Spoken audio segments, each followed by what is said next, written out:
तो फिल्म की शुरुआत में हम देखते हैं कि एक बूढ़ी औरत जमीन पर रेंगती हुई चल रही है, शायद इस वजह से क्योंकि उसकी उम्र काफी ज्यादा है, जिससे उसका जिस्म काफी कमजोर हो गया है, इतना कमजोर कि वो खड़ी भी नहीं हो सकती। जिसके बाद वो एक काफी लंबी रस्सी को पहले टेबल से बांधती है और फिर उसका दूसरा हिस्सा खिड़की से बाहर फेंक देती है। देखने से ऐसा लग रहा था जैसे उस अपार्टमेंट से काफी नफरत करती है और कैसे भी करके यहाँ से बाहर निकलना चाहती है, फिर चाहे इसके लिए उसे खिड़की का इस्तेमाल ही क्यों ना करना पड़े। फिर अपने बुढ़ापे और कमजोरी के बावजूद भी वो हिम्मत करती है और किसी तरह खिड़की से बाहर आकर रस्सी को पकड़ लेती है। उसने रस्सी को काफी मजबूती से पकड़ा हुआ था, लेकिन फिर जैसे ही वो नीचे जाने की कोशिश करती है तो तभी अचानक से उसका पाँव और हाथ फिसल जाते हैं, जिससे वो धीरे धीरे नीचे गिरने लगती है। अब उसे देखने से ऐसा लग रहा था जिससे वो नीचे गिरकर मर जाएगी, मगर तभी अचानक उसका एक पैर रस्सी में अटक जाता है और वो जमीन से टकराने से बाल बाल बचती है। क्योंकि वो जमीन के काफी करीब थी तो वो खुद ही वहाँ से निकलने की कोशिश करती है, मगर वहाँ से नहीं निकल पाती क्योंकि वो रस्सी उसे दोबारा से अंदर खींचने लगती है, जिस दौरान उसके नकली दांत भी वहीं गिर जाते हैं। रस्सी उसे खींचकर अपार्टमेंट के अंदर ले आती है और वो खिड़की को ही बंद कर देता है, मगर हम उसे नहीं देख पाते। वो शायद कोई ना नजर आने वाली ताकत हो सकती है। इसके बाद हम देखते हैं कि एक तकरीबन 25 साल की लड़की जिसका नाम आना होता है, वो भी यहाँ इस अपार्टमेंट में किराए पर रहने के लिए आती है। यहाँ बिल्डिंग का मैनेजर और पिछली किराएदार उसका अच्छे से वेलकम करते हैं। इस किराएदार औरत को देखकर हम समझ पाते हैं कि ये वही बूढ़ी औरत है जिसे हम पहले भी देख चुके हैं। आना फिर घर को देखने लगती है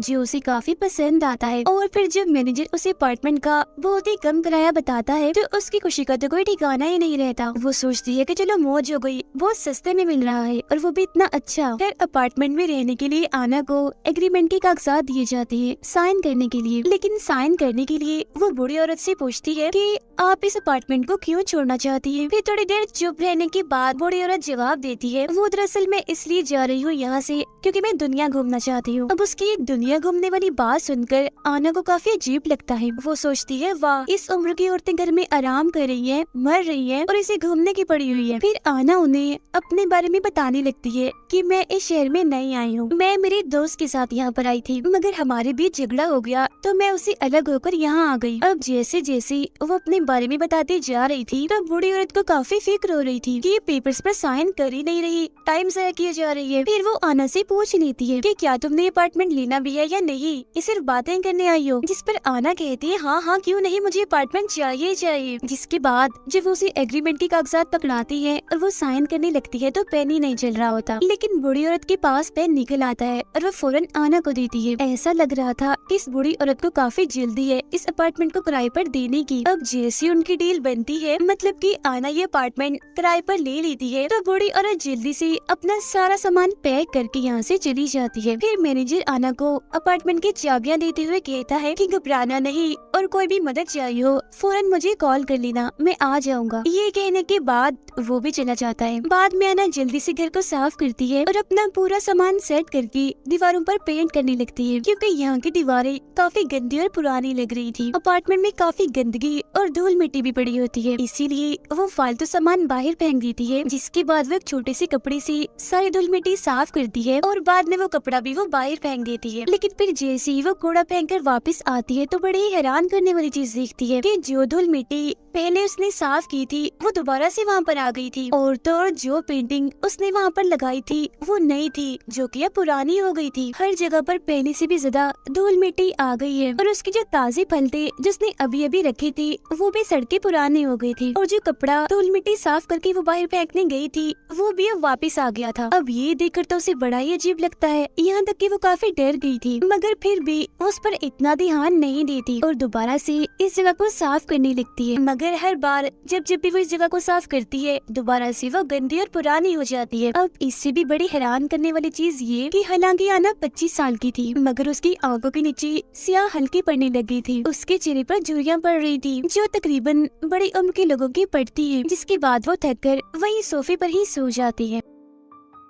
रात को तभी अचानक से रेडियो अपने आप ही ऑन होकर चल पड़ता है, जिससे अना की आंख खुल जाती है और वो फौरन उठकर उसे बंद कर देती है। वो शीशे में देखती है कि उसका चेहरा काफी बदल गया है, मतलब कि अपनी उम्र से वो बड़ी लग रही है। अब ये सारी चीजें उसकी समझ से बाहर हो गई थी, मतलब कि कभी घर का दोबारा से गंदा हो जाना और उसकी उम्र का इतना बड़ा लगना, उसका अचानक से बदलना। वो गुस्सा होकर सीधा जाती है मैनेजर के पास और उसे कहती है कि ये तुमने मेरे साथ क्या किया? वो अजीब सा भूतिया अपार्टमेंट मुझे दे दिया। वो बहुत अजीब है, वहाँ जरूर कुछ न कुछ तो है, मतलब कि कोई आत्मा वगैरह, कोई भूत वगैरह, क्योंकि वो चीजों को दोबारा से गंदा कर देती है। और देखो, उसने मेरा चेहरा भी खराब कर दिया, मेरी आंखों के नीचे सियाह हल्के डाल दिए, झुर्रियाँ डाल दी मुझे। हालांकि मेरी उम्र तो इतनी ज्यादा है भी नहीं जितनी मैं लगने लगी हूँ, इसलिए प्लीज तुम मुझे मेरे एडवांस के पैसे वापस कर दो। जो सुनकर मैनेजर कहता है कि नहीं, मैं तुम्हें पैसे वापस नहीं दे सकता, ये मुमकिन ही नहीं है। जो कहने के बाद वो आना को एग्रीमेंट के कागजात दिखाता है और बताता है कि देखो, इसमें साफ साफ लिखा हुआ है कि पुराना किराएदार नए आने वाले किराएदार से पहले ये अपार्टमेंट खाली नहीं कर सकता। अब ये सब इतना छोटा छोटा बारीक से लिखा हुआ था कि आना को आम आंख से तो दिखाई नहीं दे रहा था, तो उसे देखने के लिए हैंड ग्लास का इस्तेमाल करना पड़ता है उसे, जिसे हम आम तौर पर छोटे से छोटे चीज को बड़ा देखते हैं। अब ये सुनकर तो आना का दिमाग खराब हो जाता है, उसे इतना गुस्सा आता है कि वो मैनेजर को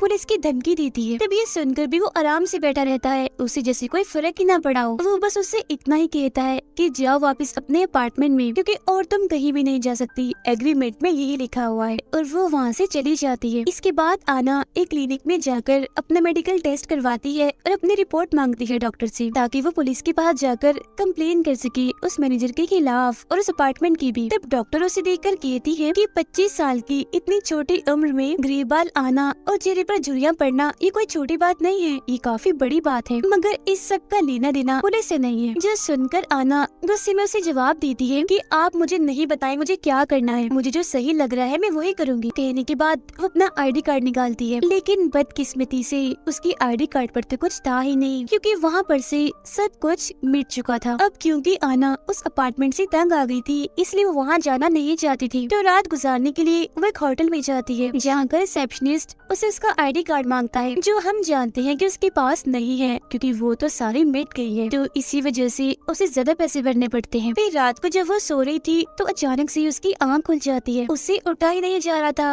वो काफी कमजोर महसूस कर रही थी। और तब एक बड़ी हैरान करने वाली बात सामने आती है कि वो अभी काफी बूढ़ी औरत बन गई है, जो तकरीबन 80 साल की है। उसके चेहरे, हाथ, पैरों पर हर जगह झुर्रियां पड़ गई है, जाहिर है वो बूढ़ी हो गई है। वॉशरूम में आकर उस बेचारी को खांसी होने लगती है, जिससे तभी अचानक उसके दांत टूट के बाहर गिर जाते हैं। अगले दिन आना दोबारा उसी अपार्टमेंट में जाती है और जाके वहाँ मैनेजर से मिलती है, मगर मैनेजर उसकी ऐसी हालत देखकर हैरान नहीं होता, बल्कि उल्टा वो उसे कहता है कि तुम्हें सारे असूल्स का ख्याल रखना चाहिए था, जिनमें साफ साफ लिखा हुआ है कि तुम बाहर नहीं जा सकते हो। तो अब ये बात सामने आती है कि जो भी एग्रीमेंट पर साइन करता है, अगर वो बाहर जाने की कोशिश करे तो उसकी उम्र बढ़ जाती है, तब तक फिर वो वैसा रहता है जब तक कि वो मर नहीं जाता। इसके बाद मैनेजर उसे ये भी बताता है कि ये अपार्टमेंट बड़ा ही अजीब, बड़ा ही अनोखा है, इसे अकेला रहना बिल्कुल भी पसंद नहीं है, ये चाहता है कि इसके साथ हर वक्त कोई न कोई रहे, तो यही वजह है कि वहाँ पर किराएदार का होना जरूरी होता है। अब मैनेजर से बात करने के बाद आना वापस से अपने कमरे में चली जाती है, यानी उसी अजीब भूतिया कमरे में। कुछ देर के बाद मैनेजर को एहसास होता है कि मेरी माचिस यहाँ पर नहीं है, वो गायब है। उसे लगने लगता है कि जरूर वो आना उठा कर ले गई है, इसलिए वो जल्दी से उसके अपार्टमेंट की तरफ जाता है और देखता है कि उसका दरवाजा तो अंदर से बंद है। अब हम देखते हैं कि आना अपने कमरे को जलाने के लिए हर तरफ शराब फेंक रही होती है, लेकिन फिर बदकिस्मती से जैसे वो तीली जलाती है, कमरा आग ही नहीं पकड़ता। आना बार बार तीली जलाकर नीचे फेंकती है, मगर आग लगती ही नहीं। मगर उसकी ऐसा करने से, उसकी इस हरकत से अपार्टमेंट को बहुत गुस्सा आ जाता है, तो उसे सजा देने के लिए वो उसका गला घोटने लगता है। वो उसके मुंह में कपड़ा डालकर उसका सांस बंद करने की कोशिश करता है। उसका दम घुट रहा था, तभी वो नीचे गिर जाती है और सांस लेने के लिए हवा के लिए तरसने लगती है। मगर तभी किसी तरह मैनेजर दरवाजा खोलकर अंदर आता है और उसके मुंह से कपड़ा निकाल कर उसकी जान बचा लेता है, जो कि अपनी आखिरी सांस गिन रही थी। अब अजीब बात तो ये है कि वही कपड़ा है जिससे आना बार बार धूल मिट्टी साफ करती थी। फिर कुछ देर के बाद जब वो नॉर्मल होती है तो मैनेजर उसे पानी देता है और अपार्टमेंट के बारे में सब कुछ बताता है। वो कहता है कि ये अपार्टमेंट काफी सालों पुराना है और तब से लेकर आज तक इसमें कोई न कोई किराएदार रहता ही है। इस अपार्टमेंट में कुछ तो अजीब है, जैसे कोई भूत या आत्मा जो ये सब कुछ करती है। एक दिन कुछ स्कूल की लड़कियाँ यहाँ पर रहने आई, लेकिन कुछ ही दिनों में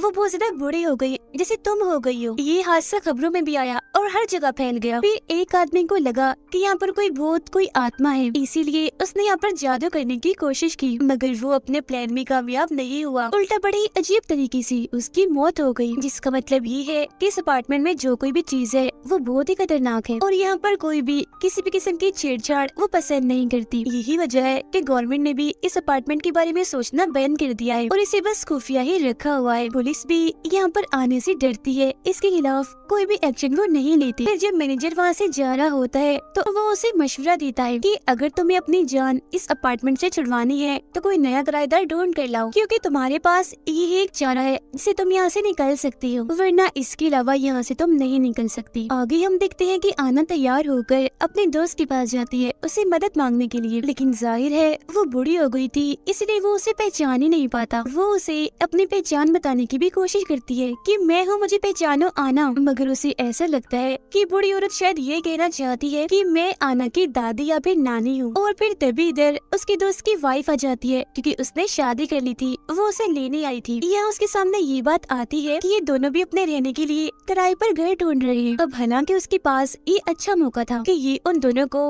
अपना अपार्टमेंट देकर अपनी जान छुड़वा ले, मगर वो कुछ नहीं कहती, चुप रहती है और उन्हें वहाँ से जाने देती है। फिर अब रात को आना जब सो रही थी तो दोबारा से रेडियो चलने लगता है और वहाँ की कुछ चीजें अपने आप ही चलने लगती है। ऐसा लग रहा था जैसे वो अपार्टमेंट उसकी मदद करना चाहता है, उससे दोस्ती करना चाह रहा है, जैसे उसके लिए खाना बनाता है, चाय बनाता है। और जब आना उठती है तो खाना उसके सामने पककर बिल्कुल तैयार होता है, मगर वो उसे खाने की बजाय फेंक देती है। वो वहाँ देखती है कि चाय भी पड़ी हुई है। अब उसे जरा भी अंदाजा नहीं था कि चाय इस अपार्टमेंट नहीं बनाई है मेरे लिए। वो थोड़ी सी चाय पीने का फैसला करती है। बेचारी धीरे धीरे चाय कप में डालती है और फिर उसे पीने लगती है। चाय उसे काफी पसंद आती है। फिर वो डस्टबिन के पास पड़े बिस्किट को उठाती है जो उसने अभी अभी फेंका था और उसे खाने लगती है। वो बेचारी अब इतनी नाजुक और कमजोर हो गई थी कि चलने के लिए उसे छड़ी का इस्तेमाल करना पड़ता है। उसकी हालत देखने से ऐसा लग रहा था जैसे वो 100 साल की बूढ़ी औरत बन गई हो। फिर जब अपने हाथ को देखती है तो उसे एहसास होता है जैसे मेरे हाथ में कुछ चल रहा है। अब ये देखने के लिए कि अंदर क्या है,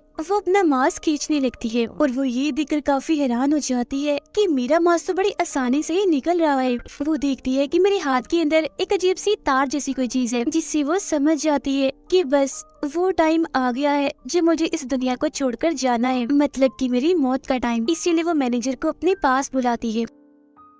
फिर अगली सीन में हम देखते हैं कि कपल यहाँ अपार्टमेंट देखने के लिए आता है और ये कपल और कोई नहीं बल्कि आना का दोस्त और उसकी वाइफ थी। सारे लोगों की तरह वो भी इतना कम किराया और फर्नीचर देखकर काफी खुश हो जाती है। उन्हें ये बात भी काफी अच्छी लगती है कि हमारे आसपास भी कोई नहीं रहता, इसीलिए वो फौरन एग्रीमेंट पर साइन करने के लिए तैयार हो जाती है। अभी आना का दोस्त एग्रीमेंट पर साइन करने ही वाला होता है कि तभी आना आसपास होने वाली चीजों को देखने लगती है। वो तभी अचानक अपना वो वक्त देखने लगती है जब वो यहाँ पर आई थी, यानी जब उसे इस जाल में फंसाया गया था, जिसकी फौरनी बाद उसे अपने दर्द का एहसास होता है कि आखिर में कैसे इन सब हालात से गुजर रही हूँ। वो चाहती थी कि जैसा मेरे साथ हुआ वैसा किसी और के साथ ना हो, इसीलिए वो अपने दोस्त को इस मौत जैसे एग्रीमेंट पर साइन करने से रोकने के लिए उसके हाथ पर गरम गरम चाय फेंक देती है, जिसके बाद वो उसे इस एग्रीमेंट से दूर हटा देती है और चिल्लाकर कहती है कि चले जाओ यहाँ से और वापस लौटकर कभी मत आना। कुछ कहे बगैर ही वो यहाँ से चली जाती है। अब जाहिर सी बात है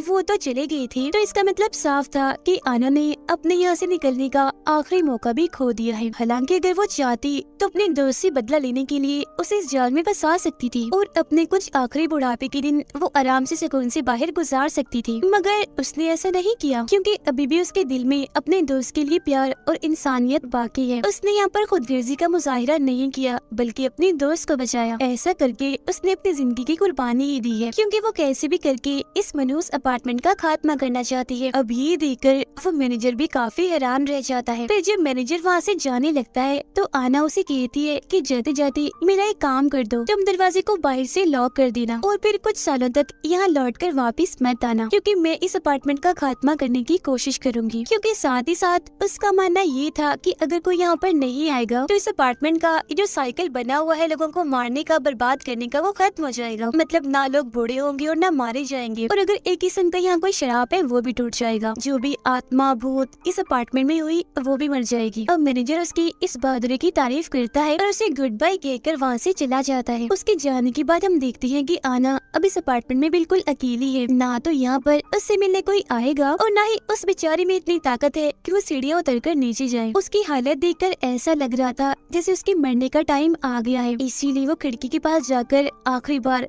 ठंडी हवा को महसूस करने लगती है, जो उसे बहुत ही आराम पहुंचाती है, जिससे वो पिछले काफी टाइम से तरस रही थी। पिछले कुछ टाइम से वो जिस डर जिस फिक्र से गुजर रही थी आज वो खत्म होने वाली थी, क्योंकि वो अपनी इस किस्मत को कबूल कर चुकी थी। इसके बाद वो सोफे पर बैठकर आराम से इस अपार्टमेंट को कहती है कि बस कर दो, ये सब कुछ करना बंद कर दो, इसे छोड़ दो। जिसके बाद उसकी आंखें बंद हो जाती हैं और वो सोफे से अपना सर लगा लेती है। ऐसा लग रहा था कि जैसे ये सोफा उसकी आखिरी आरामगाह हो, मतलब कि यहाँ उसका अंत, उसका खात्मा हो जाएगा। इस सोफा अब आहिस्ता आहिस्ता करके उसका सर निकल जाता है और वो अब उसका हिस्सा बन गई थी। फिर धीरे धीरे करके उसका पूरा जिस्म भी सोफे में घुलने लगता है, पूरी तरह वो उसमें समा जाती है। वहाँ पर बचते हैं तो सिर्फ उसके कपड़े। जिसके बाद आना का दिल एक धागा बनकर बाहर आता है और अपने आप ही सोफे के कुशन से जुड़ जाता है। आना का सर सोफे पे रखी एक सफेद कपड़े में समा गया था। अब यहाँ पर हमें पता चला कि ये अपार्टमेंट खुद को नया करने के लिए किस तरह अपने शिकार का इस्तेमाल करता है। इसी के साथ ये कहानी इधर ही खत्म हो जाती है।